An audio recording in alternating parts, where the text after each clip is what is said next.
and that's about it. And of course, the late 1990s was a new era. We had new technology that fundamentally changed the economy and led to prosperity that people considered unimaginable. In fact, it's hard to believe, but one of the big problems back then that people were considering was called the end of work, where technology would replace virtually everyone and we would have nothing to do. That's real new era thinking for you. It's not surprising that at this time, two economists published a book in 1999 titled simply Dow 36,000. They wrote that in this book will convince you of the single most important fact about stocks at the dawn of 21st century. They are cheap. This book was followed quickly by David Elias's book, Dow 40,000, and then by Ralph Acampura's book, Dow 100,000. Those books, by the way, are available at really low prices on Amazon.com. In contrast, Austrian economists were issuing bubble warnings on a regular basis. The list of Austrian economists who correctly predicted the bust, the high-tech bubble, includes Tony Deaton, Guido Holzmann, George Reisman, Sean Corrigan, Frank Shostak, Lou Rockwell, Greg Kaza, Gary North, myself, all in 1999. And those are only the ones that were in print. I've seen other emails from Austrian economists where they clearly demonstrated that they realized that this was a bubble. It also includes the great Hans Sennholz, Chris Meyer, Bill Anderson, who all wrote early in the year 2000. And of course, there's a great similarity in all of their writings in terms of their analysis of the bubble. It all starts at the Fed, of course, the central bank, following an easy monetary policy in the late 1990s that caused a huge bubble in technology and technology stocks. They all said that the Fed should stop its easy money policy. They all indicated there was going to be a breakdown in the stock market, that it was inevitable, and that this would signal the beginning of a painful readjustment process. And they were all right. My paper also chronicles the economic predictions and basically found that the Austrians had it right and the non-Austrians got it completely wrong. Of course, there are exceptions to this rule. I don't want to give the impression that everything an Austrian says is always going to be correct, and that everything the mainstream economist says is always going to be incorrect. But the weight of evidence is clearly in favor of the Austrians and clearly against mainstream economists. The same is true if we look at the housing bubble. In mid-2006, I published a report that chronicled the predictions of economists concerning the housing bubble. This was at a time, in 2006, where people in the United States were still saying, you can't lose money in real estate, or housing prices never go down.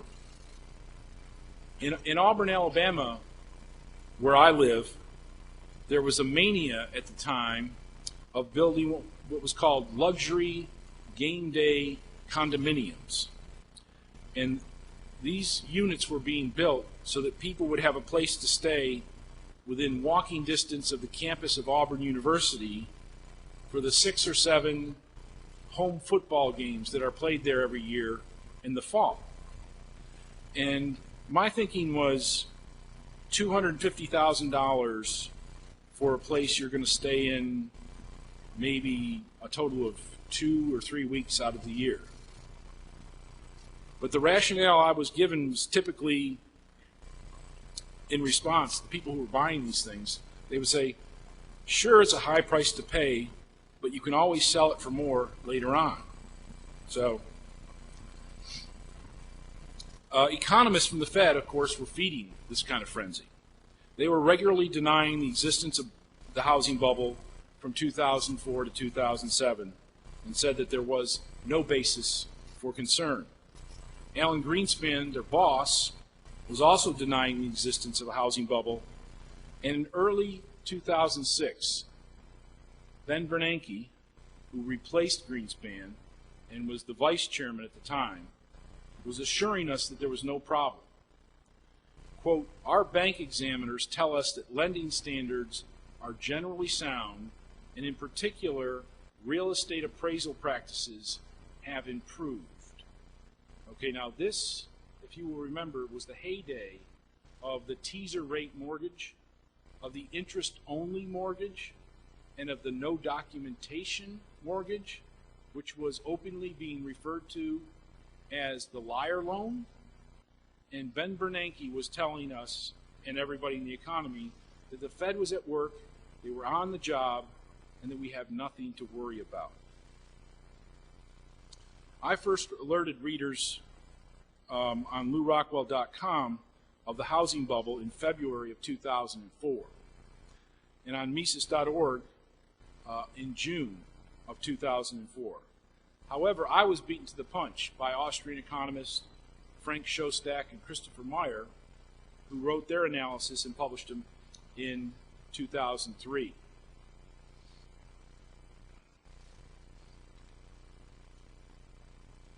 In all of these analysis and predictions, again, the Austrians always start with the Fed, the central bank, who initiates the process of easy money. Then this moves to the banks and mortgages, the money supply, and eventually to the housing market, of course. In particular, residential investment in the United States never contracted during the recession of 2001. So in every recession in the U.S. history, residential investment always declined except in 2001. And it remained far above trend throughout the housing bubble. And housing starts during the bubble remained above the previous record levels throughout the entire bubble. And in total, the Austrians had about 36 private and academic economists who predicted the housing bubble and bust. Few outside the Austrian school made such predictions, and those predictions often came much later. According to mainstream economists, bubble conditions of the time of the housing bubble was the new normal, a new era. The full list of people who made predictions in print concerning the housing bubbles reveals that the vast majority of all the accurate predictions were made by Austrians or Austrian-influenced economists. And again, I think this is a remarkable and noteworthy number, given that Austrians are outnumbered in the economics profession by 100 to 1. One of the funnier cases of a mainstream economist who knows about Austrian business cycle theory is Tyler Cowen. He wrote in 2005, at the height of the bubble, a blog post entitled, quote, "If I believed in the Austrian business cycle. 1, I would think the U.S. economy is overinvested in residential housing. 2, I would think we have piled on far too much debt in both public and private sectors. 3, I would think that these trends cannot possibly continue. 4, I would think that the U.S. economy is due for a dollar plunge and a massive sectorial shift towards exports. And furthermore, I would think that it would not handle such an unexpected shock very well."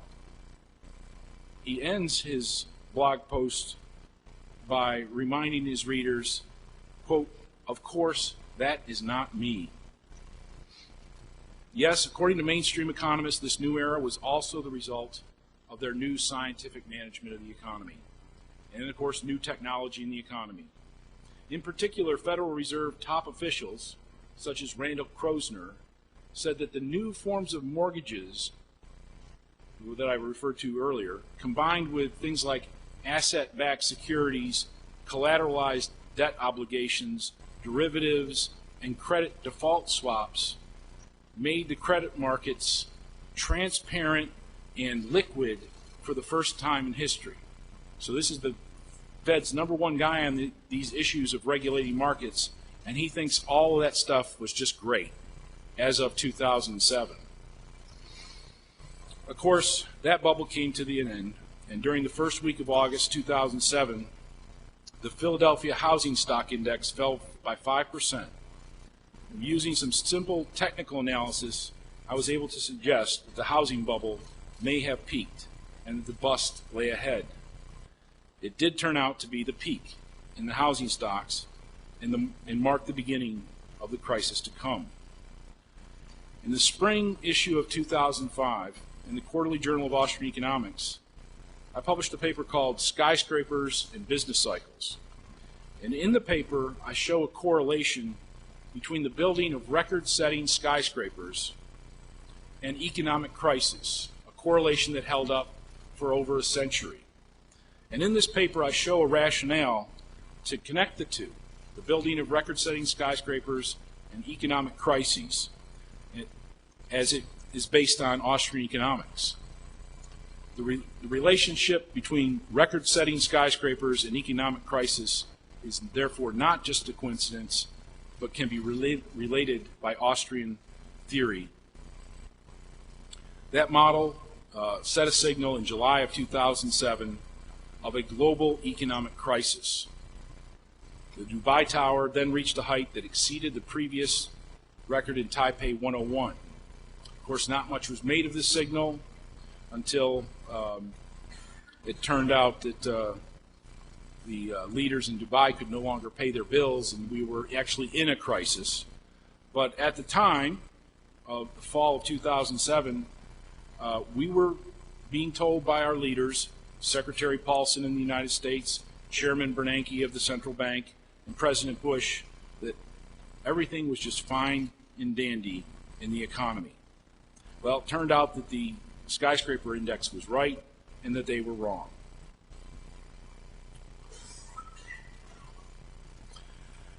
My conclusion is that the Austrians, in the Austrian theory of the business cycle, passed the mainstream test. At this point, I think it is clear that the ABC theory has well served Austrian economists in predicting the major crisis over the last century. However, the evidence actually dates back nearly 300 years to an economist named Richard Cantillon. He was a predecessor of the Austrian school and is credited with some of the important components of the Austrian theory of the business cycle. Cantillon was a banker who made a fortune off the Mississippi bubble. In fact, he made 3 fortunes: one from the bubble, one from the bust, and one from speculation in currency markets that occurred as a result of the bursting of the Mississippi bubble. It is also clear to me, I think, based on the evidence I presented here today, that non-Austrian economists in academia, in government, and even on Wall Street have an incredibly poor record of predicting economic crises. There are, of course, exceptions, but the rule is that the Austrians have been right and the mainstream has been dead wrong. Austrians pass the mainstream test, but the mainstream economists cannot. Thank you very much.